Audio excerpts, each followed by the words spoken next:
우리 전후좌우에 계신 분들과 인사하겠습니다. 하나님은 살아계십니다. 하나님 우리와 함께 하십니다. 하나님 나에게 말씀하십니다. 아멘. 여러분, 우리 하나님 살아계시고 함께 하셔서 오늘도 우리에게 말씀하여 주실 줄 믿습니다. 우리 하나님 말씀하실 때 영적 법칙으로 사는 성도, 영적 법칙으로 사는 성도라는 제목으로 하나님 말씀을 나누려고 합니다. 서울시에서 핸드폰에 어플을 하나 깔아서 8,000보 이상 걷게 하면 200원씩 주는 어플이 있습니다. 여러분 아십니까? 많이들 하고 계시죠? 저도 몇 달 전에 알게 되었습니다. 왜 이거를 몇 달 전에 알았을까? 주여, 하루에 8,000보 이상 걷다 보니까 200원씩 쌓이더라고요. 200원씩 쌓이니까 기분이 좋았습니다. 또 요즘 앞에 100원으로 준다는 문자가 왔더라고요. 어쨌든 열심히 200원씩 쌓았습니다. 여러분, 200원씩 쌓아서 치킨 시켜 먹어야지 그런 생각에 기분 좋게 매일 밤마다 8,000보를 걸었는지 확인했습니다.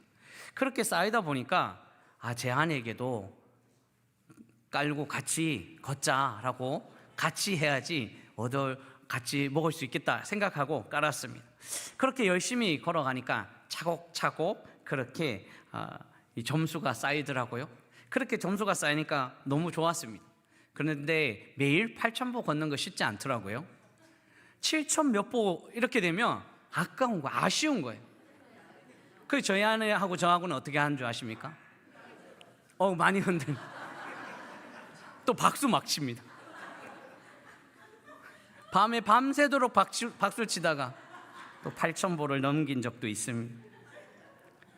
여러분, 이렇게 법칙이 있어요. 그 법칙대로 잘 되면, 열심히 하면 좋은 결과를 얻는 것이 세상의 법칙 아닐까요? 여러분, 세상의 법칙, 열심히 살면 좋은 결과 있다는 법칙 때문에 우리는 열심히 살아갑니다.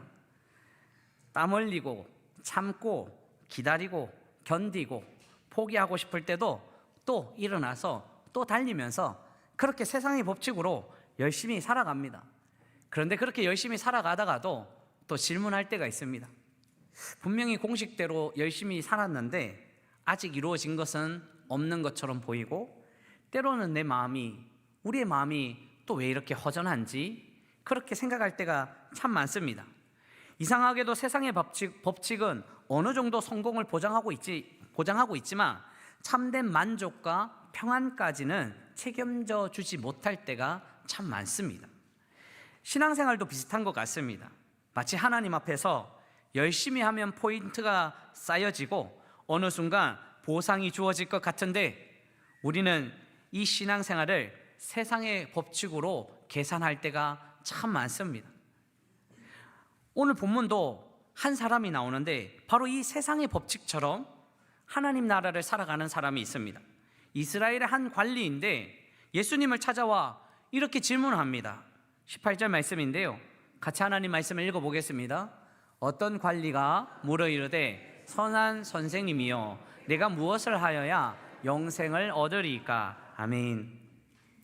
이스라엘의 한 관리는 영생이라는 이 영적인 법칙을 세상의 법칙으로 탐구하려고 합니다.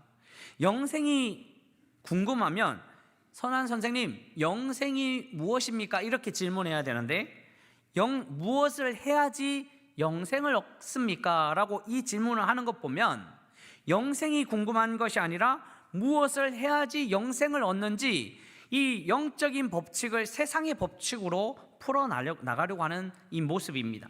지금까지 열심히 땀 흘리면 무엇인가를 쟁취한 이 관리는요, 영생의 문제도 열심히만 하면 얻을 수 있는 기대로 질문하고 있습니다.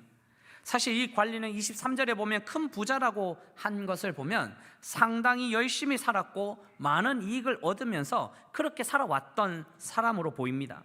무엇을 해왔던 인생, 무엇을 하면 얻을 수 있는 인생, 그래서 열심히 땀을 흘렸던 그래서 부자가 되었던 이 사람, 그래서 영적인 문제도 세상의 법칙처럼 열심히만 하면 된다라고 그렇게 생각하면서 질문합니다. 무엇을 하여야 영생을 얻을 수 있습니까? 저는 20살에 신학교에 입학했습니다. 20살에 입학해서 1학기가 지나니까 선배 전도사님이 같이 사역을 하자고 이야기합니다. 같이 좀 사역을 하자. 그래서 20살부터 전도사가 되었습니다. 20살 전도사가 되어서 그렇게 사역하려고 하니까 덜컥 두려움이 났습니다. 두려움이 생겼습니다. 걱정도 됐습니다. 중고등부 가서 설교해야 되는데 제가 20살이고 학생은 고3, 19살. 덜컥 겁이 나니까 생각에 그냥 가면 안 되겠다. 큰 은혜 받고 가야겠다. 능력 받고 가야 되겠다고 생각했습니다. 그리고 선배들을 찾아다녔습니다. 어떻게 하면 큰 은혜 받고 능력 받고 그렇게 사역할 수 있습니까? 라고 했더니 한 선배가 성경을 머리에 베고 자면 된다. 따라 할 수가 없었습니다. 이단같이 보였기 때문입니다. 유명한 목사님들 따라 하면 된다. 한 선배가 이야기하더라고요. 할렐루야. 유명한 목사님 같습니까? 전부 다 그 목사님 따라하는 신학생들이 너무 많아가지고 따라 할 수가 없었습니다. 한 선배가 이야기합니다. 뒷동산에 올라서 나무 하나 뽑으면 된다. 그것도 밤에. 그래서 밤에 열심히 올라가서 기도하다가 너무 무서워서 내려왔습니다. 여러분, 세상의 법칙에 물들여서 영적인 문제를 세상의 방법으로 해결할 때가 참 많습니다. 이만큼 열심히 하면 하나님 은혜 주시고, 이만큼 열심히 하면 구원받은 백성으로 살게 하시고, 이만큼 열심히 하면 하나님도 나를 잊지 않으시겠지. 그렇게 열심히 살아가면서 세상의 법칙대로 하나님을 바라볼 때가 너무나 많습니다. 그런데 오늘 본문에 예수님은 이 한 관리에게 세상의 법칙으로 살지 않고 영적인 법칙, 하나님의 법칙을 오늘 알려주고 있습니다. 오늘 우리도 하나님의 은혜를 세상의 법칙으로 발견하는 것이 아니라 하나님의 방법으로, 이 영적 법칙으로 우리가 발견할 수 있어야 되는 거죠. 자, 그러면 오늘 본문을 통해서 예수님께서 알려주시는 이 영적 법칙은 무엇일까요?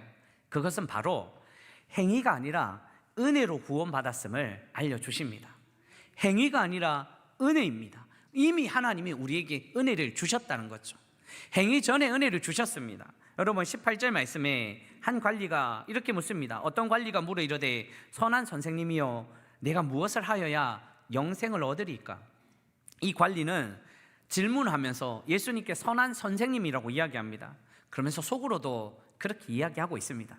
당신은 선한 선생이지만 저도 선한 행동하고 있는 사람입니다.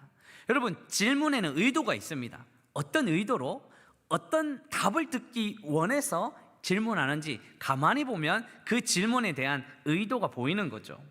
당신만 영생에 자격이 있는 것이 아니라 나도 평생 살아와서 영생에 자격이 있습니다 라고 생각하면서 질문을 합니다. 예수님이 말하면 이제 자랑할 준비가 되어 있습니다. 여러분, 19절 20절 말씀해 보십시오. 예수께서 이르시되 내가 어찌하여 나를 선하다 일컫느냐? 하나님 한 분 외에는 선한 이가 없느니라. 20절 21절 같이 한번 읽어보겠습니다. 내가 계명을 안 하니 간음하지 말라, 사랑하지 말라, 도둑질하지 말라, 거짓 증언하지 말라, 내 부모를 공경하라 하였느니라. 여짜오되 이것은 내가 여기 어려서부터 다 지켰나이다. 아멘. 예수님이 말하니까 그렇죠, 저도 그렇게 열심히 살아왔습니다. 저도 다 지켰습니다. 자랑하고 있습니다.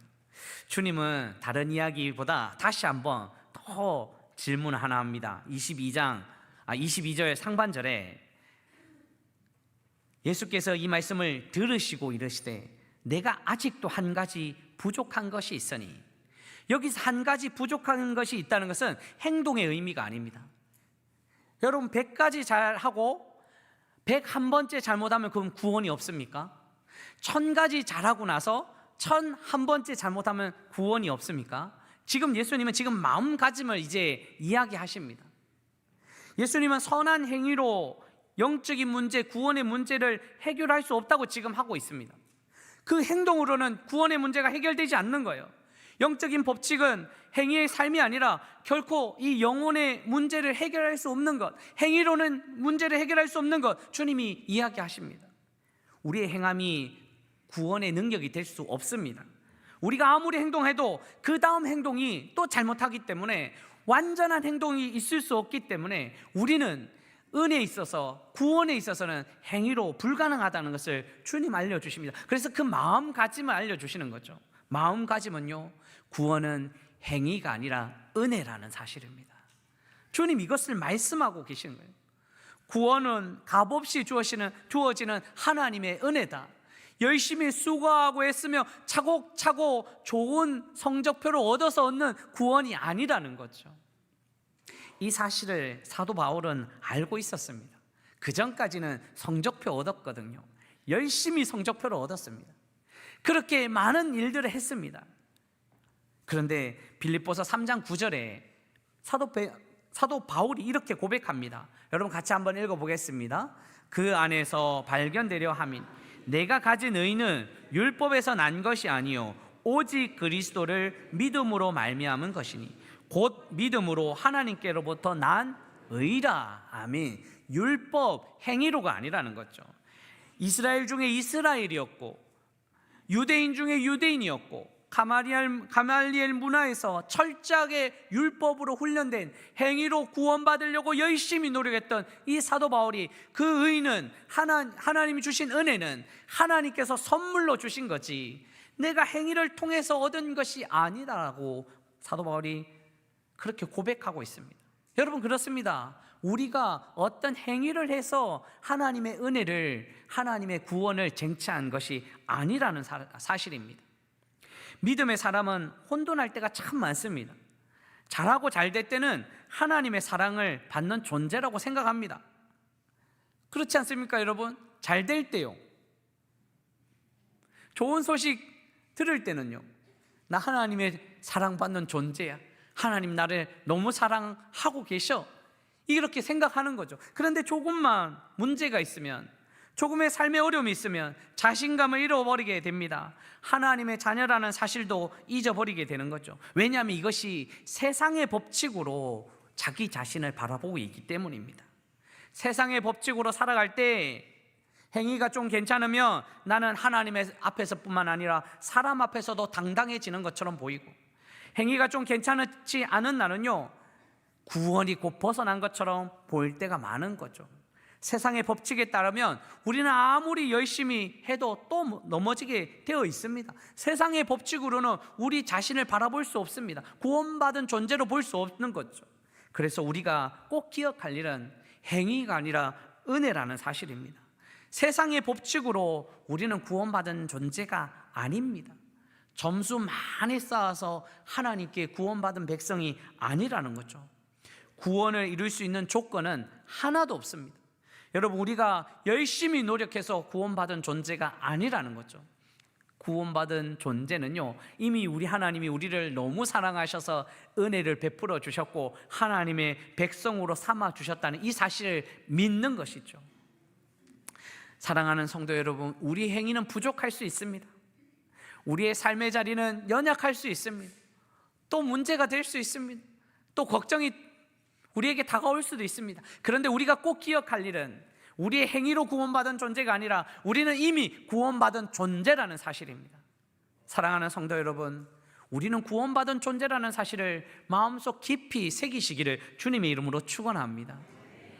두 번째, 영적 법칙으로 살아가는 이 영적 법칙, 우리 예수님이 알려주시는 영적 법칙은 무엇일까? 두 번째는요,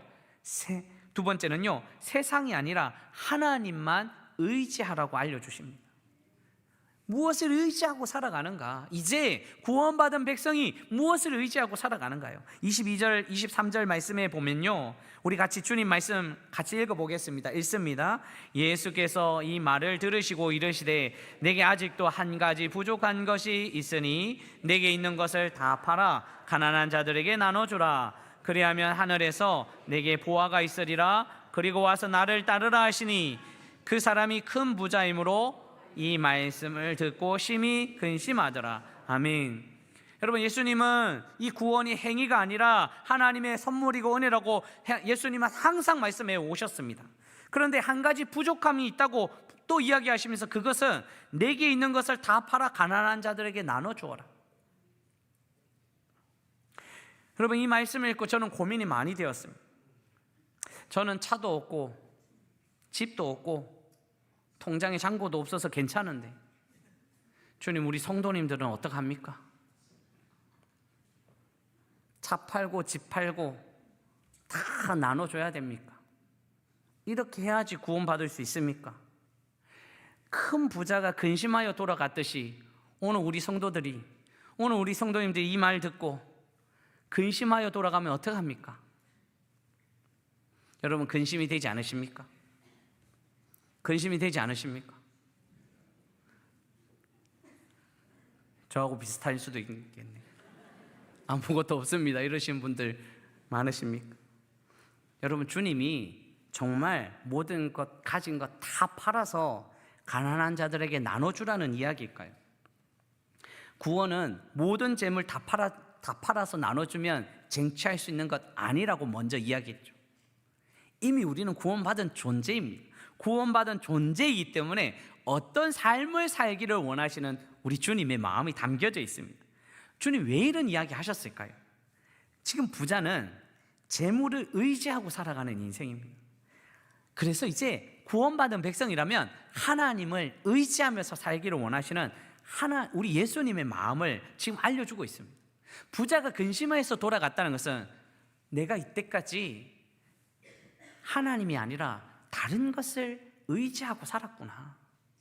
행위는 있었는데 다른 것을 의지하고 살았구나. 하나님을 의지하지 못했구나. 이거 근심하면서 돌아가지 않았겠습니까? 여러분, 성경에서 재물이라는 이 단어는요, 헬라어로 맘모니스, 맘몬 아시죠? 맘몬은요 헬라어 고유어가 아니라 이 아람어에서 그대로 음력해서 따온 단어입니다. 그러니까 아몬이 또 어디까지 왔냐면 아멘까지 왔거든요.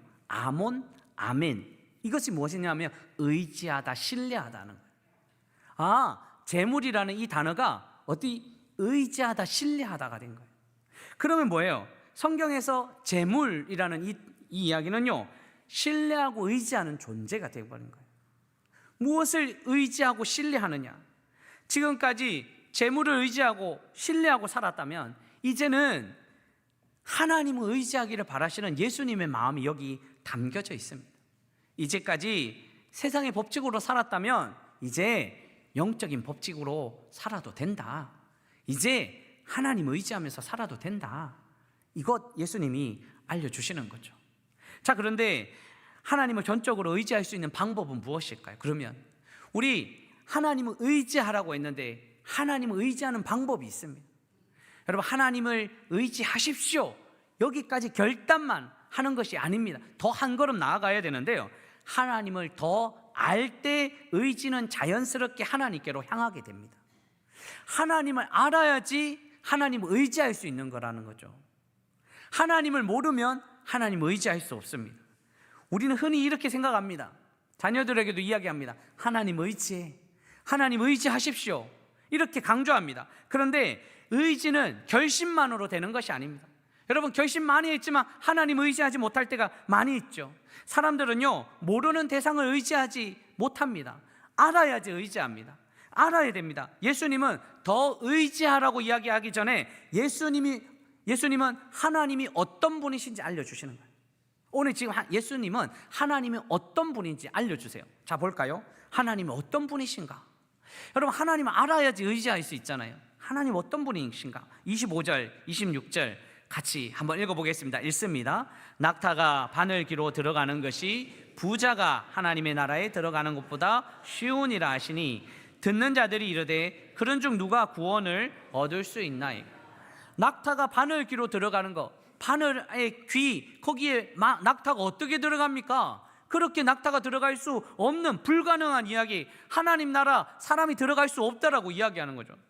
듣는 자들이 그럼 누가 들어가겠습니까? 했을 적에 예수님이 하나님에 대해서 알려주십니다. 하나님이 말씀하신 하나님이 어떤 분이신가? 27절 마지막 절인데요. 같이 하나님 말씀 읽어보겠습니다. 이르시되 무릇 사람이 할 수 없는 것을 하나님은 아멘.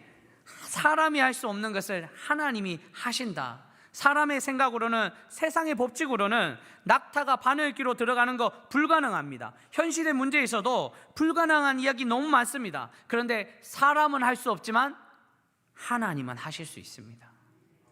이것을 예수님이 알려주시는 거예요. 하나님이 알아야지, 하나님을 알아야지, 하나님이 어떤 분이신지 알아야지 하나님을 전적으로 의지할 수 있습니다. 여러분, 주위 사람들에게 하나님 의지해, 하나님 의지해라고 아무리 이야기해도 결심이 서지 않는 이유가 바로 여기 있습니다. 하나님을 모르기 때문이죠. 그런데 우리도 하나님을 모르면 하나님을 전적으로 의지할 수 없습니다. 또 세상의 법칙을 따라 살아갑니다. 그런데 하나님을 알면요, 하나님을 전적으로 의지하게 됩니다. 예레미야 32장 27절에 하나님이 어떤 분이신지 알려주시는데요, 같이 읽어보겠습니다. 나는 여호와여 모든 육체의 하나님이라 내게 할 수 없는 일이 있겠느냐. 우리 하나님 이렇게 말씀하세요. 모든 육체의 하나님은 모든 연약한 사람들의 하나님이라. 연약한 존재의 하나님이시래요. 우리 모든 사람들의 하나님이시래요. 하나님은 할 수 없는 일이 없다고 말씀하셔요. 우리 하나님은 모든 것을 하실 수 있는 분이십니다. 하나님 우리를 지켜주시고 보호하여 주시는 분이십니다. 하나님 보호하셔요. 하나님 어떻게 보호하시는가? 성경에 보면 한 곳만 보면요, 하나님이 우리를 눈동자처럼 보호하신대요. 많이 들어보셨죠? 눈동자처럼. 그래서 시편에 보면 눈동자처럼 보호하신다. 신명기 32장 10절에도 이렇게 말씀하세요. 여러분 같이 하나님 말씀 읽어보겠습니다. 여호와께서 그를 황무지에서 짐승이 부르짖는 광야에서 만나시고 호위하시며 보호하시며 자기의 눈동자같이 지키셨도다. 아멘. 여러분, 인간의 몸에 제일 보호를 많이 받는 곳이 눈동자라고 합니다. 눈동자는 뼈 안쪽에 눈동자가 보호되어 있고요, 그래서 뼈로 막고 있고요, 보호하고 있고요, 가장 빠른 신경이 방어한다는 거죠. 눈꺼풀이요, 이 신경 가장 빠르다는 거예요. 그래서 다른 것들은 우리가 생각을 해야지 움직입니다. 팔은 생각하고 올려야지, 반사작용도 있지만 대부분 팔을 올리는 거죠. 그런데 눈꺼풀은 거의 반사적으로 무의식적으로 깜빡깜빡 거리면서 눈동자를 보호하는 거죠. 게다가 다른 모든 것은 비누로 깨끗이 씻어야 되지만 눈은 자동 세척 장치가 있다고 합니다. 항상 깨끗함을 유지하고 수분 공급 장치, 배수 장치가 있습니다. 아무리 더러운 사람도 눈알이 더러운 사람은 없습니다. 찾아보셨습니까? 눈물이 나와서 씻어주기 때문이죠. 그런데 하나님은 눈동자처럼 우리를 보호해 주신다고 이야기하십니다. 하나님이 그렇게 우리를 보호하세요.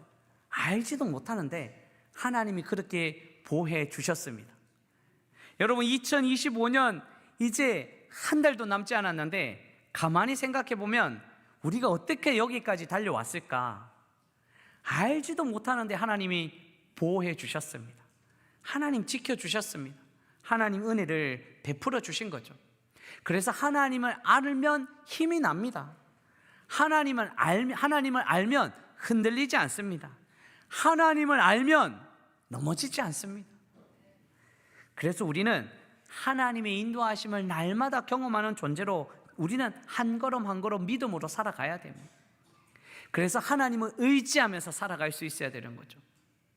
세상의 법칙으로 세상 것 다 찾아 살아가는 인생이 아니라 하나님을 의지하고 살아가는 인생이 되시기를 주님의 이름으로 축원합니다. 말씀 맺으려고 합니다. 대림절이 깊어지고 있습니다. 이 대림절 절기에 믿음의 사람은 세상의 법칙이 아니라 영적 법칙으로 살아가야 됩니다. 구원은 어떤 행위로 이루어지는 것이 아니라 하나님의 은혜요 선물이라는 사실입니다. 그리고 하나님은 그 백성을 보호해 주시기 때문에, 그 백성들과 함께 하시기 때문에 세상에 어떤 것 의지 않고 하나님을 의지하면서 살아가야 됩니다. 강만원 교수의 당신의 성경을 버려라 라는 책이 있습니다. 당신의 성경을 버려라, 이 말은요, 그동안 자의적으로 해석했던 성경, 내 주관에 치우쳤던 성경, 이제는 벗어버리고 하나님의 말씀, 오롯이 하나님의 말씀, 하나님만 받아들이라는 이런 의미를 가지고 있는데, 그 책에 참 좋은 구절이 있습니다. 믿는 자는 세상에 보기에 아무것도 없는 자 같으나 사실은 모든 것을 가진 자이다. 믿는 자는 세상에 보기에 아무것도 없는 자 같단다. 세상의 법칙으로 보면 아무것도 없는 것처럼 보입니다. 세상의 법칙으로 보면 부족한 것처럼 보입니다. 세상의 법칙으로 보면 세상 끝날까지 나는 아무것도 없는 존재라고 공허하고 아파하고 힘들어하고 외로워할 수 있습니다. 그런데 하나님의 법칙, 영적 법칙으로 보면 모든 것을 가진 자라고 이야기합니다. 왜요? 하나님 때문이죠. 하나님이 이미 우리에게 구원을 선물로 주셨고, 하나님 우리를 보호하여 주시니, 하나님 의지하는 자에게 하나님은 은총의 길로 인도하여 주시니 우리는 모든 것을 가진 자라고 고백할 수 있습니다. 그래서 우리는 할 수 없지만 하나님이 할 수 있음을 믿고 영적 법칙 부여잡고 한 걸음 한 걸음 믿음으로 살아갈 수 있습니다. 사랑하는 성도 여러분, 세상의 법칙이 아니라 하나님의 법칙으로 구원은 하나님 주신 은혜를 기억하시고 하나님만 의지하는 이 대림절 절기가 되시기를 주님의 이름으로 축원합니다.